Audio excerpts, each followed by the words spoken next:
Happy holidays to all of you. Good luck to all of us this year, victories and all the best. Well, today we are as one of the first events in the new year, events of an international plan.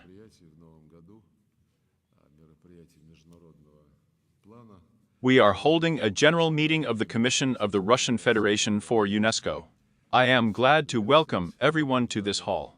It was a difficult year for the whole country in general, and for the whole world.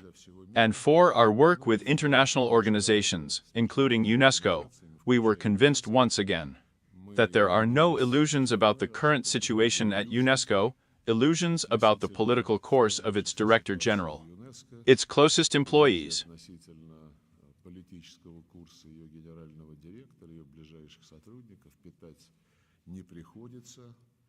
Western countries that are waging a hybrid war against our country are actively using the capabilities of international secretariats.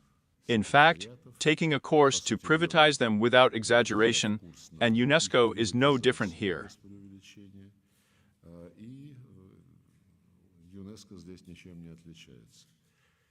Continued with an attempt to politicize its activities, contrary to and gross violations of its charter. There is a desire to Ukrainize the agenda of all structures of this institution. And, of course, double standards are constantly manifested in the adoption of anti-Russian decisions by the Executive Council on Crimea and Ukraine. A decision that goes far beyond the mandate and competence of this structure, which really once enjoyed a very well-deserved universal authority.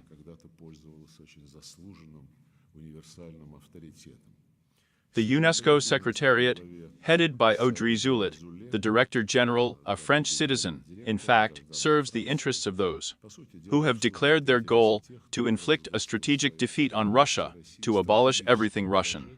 From Russia's participation in international processes to culture, education, and religious values.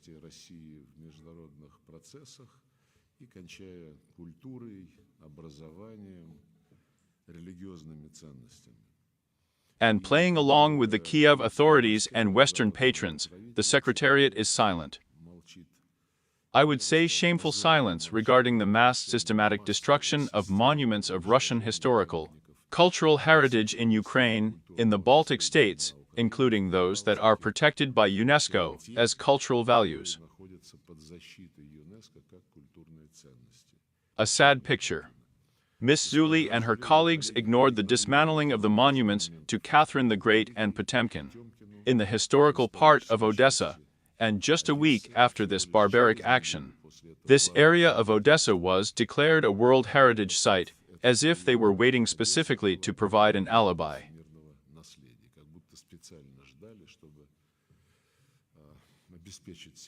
They did not notice how last year, the monument to Alexander Sergeyevich Pushkin, installed in the center of Odessa, back in 1889th year, was demolished, and with the money of Odessa residents. All this was completely ignored, as well as the actions of the Latvian authorities to remove at the end of last year the monument to Barclay de Tolly, the Pushkin Memorial Plaque, the bust of Anna Kern, and many other things on the conscience of the UNESCO Secretariat, which not only does not fulfill its duties, but grossly indulges in undermining the very concept of the cultural heritage of mankind. UNESCO is also defiantly inactive against the background of the ongoing persecution of the canonical Ukrainian Orthodox Church. Russians are forcibly expelled from the territory of another World Heritage Site, the Kiev-Pechersk Lavra, and turn a blind eye to the complete displacement of the Russian language from education, mass media, culture, science, and everyday life in Ukraine, in the Baltic states, which not only tramples on the rights of Russians and all those involved in the Russian culture of people, but also, and it is such a blatant, brazen challenge to Article 1 of the UN Charter, which commands everyone to respect the rights of every person regardless of race, gender, language, and religion.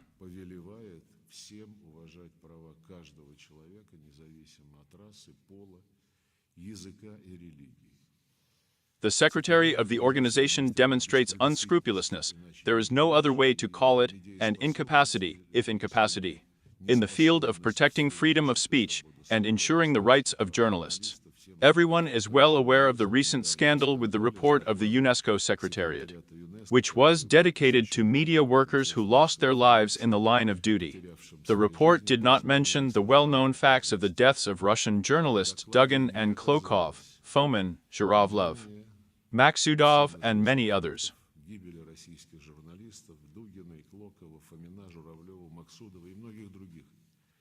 And the Russian side promptly informed the secretary about each of these sad incidents, but these appeals were simply ignored.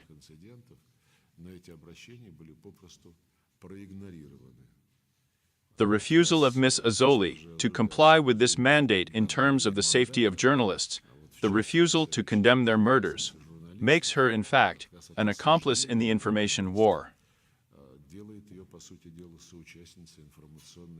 Yes, maybe, and not only the information war against our country, but, by and large, the war against the truth.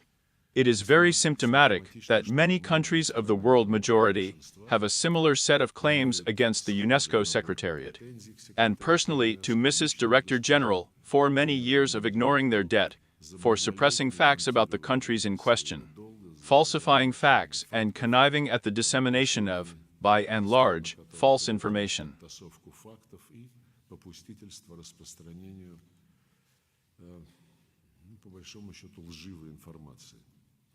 The Secretariat, in fact, has withdrawn itself from France's constant violations of its obligations, as the host country of the headquarters does not react in any way to the creation of artificial obstacles in Paris, for issuing visas to Russian employees who are sent to UNESCO events. It is possible for a long time, believe me, to continue to give examples of anti-statutory actions of Secretariat officials. At the same time, the Secretariat leadership, without a twinge of conscience, takes the liberty to express complaints to us. Some concern in connection with the recent public criticism from our side against UNESCO and its Director General.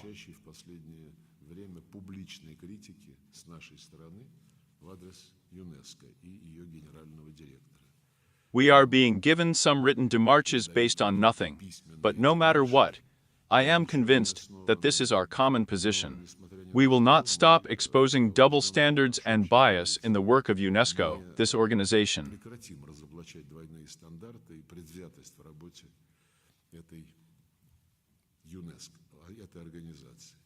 We will continue to insist on the need to strictly observe the principles and ideals of UNESCO, both by all state members, and, of course, in fairness, I will say that this is a disease of serving the interests of only one group of countries, in this case the Western one. It is not unique only to UNESCO, it is visible, its metastases are visible in other international structures, including, unfortunately, the United Nations Secretariat, where the consequences of the Western policy of privatizing Secretariat structures are felt very, very significantly.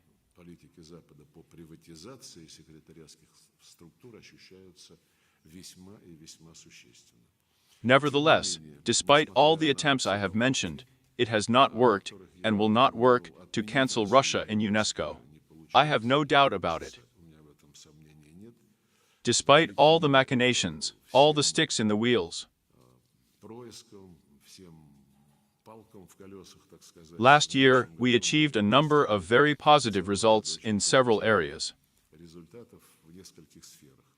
In particular, at the session of the World Heritage Committee, which was held in the Indian capital in July last year, we achieved the inclusion of another Russian position, already the 33rd in a row, in the list of natural and cultural sites of world significance. Cultural landscapes of the cinema in the Arkhangelsk region. I would like to express my gratitude for the work done, and to the Governor Alexander Vitalievich Cybulski, and the National Park Kanazari, the leadership of the region, as well as to the Russian Research Institute Nature of Cultural and Natural Heritage, named after Likachev, which provides expert support for Russian applications. I would like to highlight the contribution of our ministries and departments. The delegation of the Ministry of Culture, headed by Olga Borisovna Lyubimova, took an active part in the development of the UNESCO Framework Program for Education in the field of culture and art. This was the central theme of the Abu Dhabi conference last February. The Agency for Nationalities Affairs shared the best Russian experience of language policy during the meetings of the Global Task Force on the International Decade of Indigenous Languages, and would like to express special gratitude to Mikhail Vladimirovich Detyarov, Minister of Sports, for the consistent protection of the rights of domestic athletes at the UNESCO site. I hope that these efforts will yield results in the very near future. By the decision of the UNESCO Executive Council, the status of the International Center of Competence in Mining and Technical Education has been extended as a Category 2 center, under the auspices of the organization, which makes a significant contribution to strengthening our cooperation with UNESCO. And this is largely due to the chairman of the Board of Governors, rector of St. Petersburg Mining University, Vladimir Stepanovich Litvinenko. Last year, UNESCO celebrated the 70th anniversary of our country's accession to UNESCO. And I would like to express my gratitude to the TASS News Agency for fruitful cooperation in organizing a photo exhibition, which was demonstrated in Moscow and other capitals of UNESCO member countries. Special thanks to the Cultura TV channel for the documentary about the history of our cooperation with UNESCO. The X and the Mark Joint Stock Company, our longtime partner, for the release of the vintage block dedicated to the anniversary. We will continue the practice of involving the subjects of the Russian Federation in cooperation at the UNESCO site. When it meets the national interests of our country, I think this is a very useful practice. The product must be shown in full face, and the regions of Russia are its wealth and evidence of its diversity.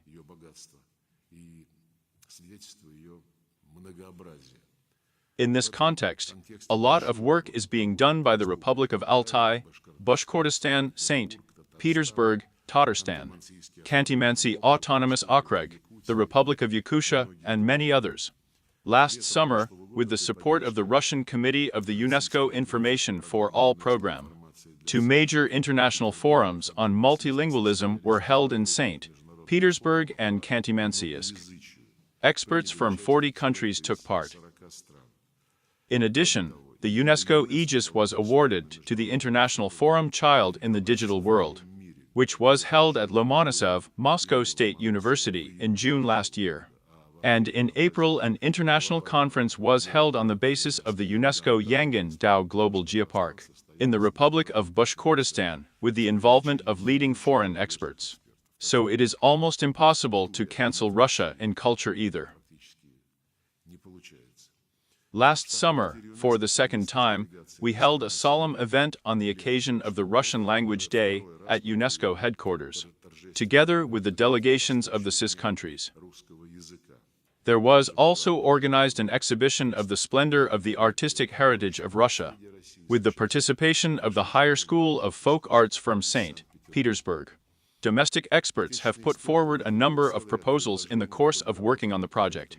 New recommendations on the ethics of neurotechnologies, with their direct participation. A report is being prepared on the implementation of the recommendation on the ethics of artificial intelligence. It is necessary to keep this issue under constant control. Today, there is daily news about breakthrough achievements in this area, including morning reports on how effectively Chinese specialists are bypassing Americans with much less spending.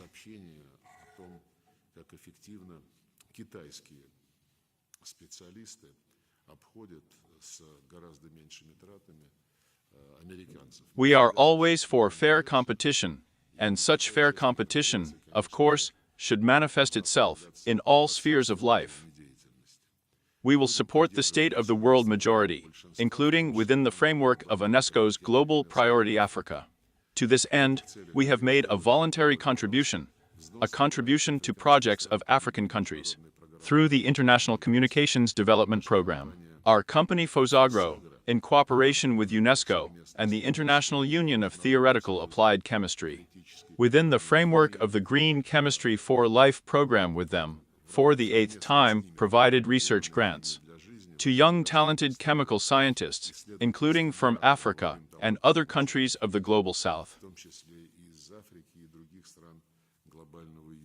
This year, UNESCO celebrates its 80 years, a date that allows a comprehensive assessment of the state of affairs in the organization, a comprehensive and objective look at how successfully it copes with its mission, where it is required to suggest, adjust those assignments and those competencies that, based on the decisions of the member states, are the basis of UNESCO programs, and understand what needs to be done to improve the efficiency of work to ensure our interests at the UNESCO site.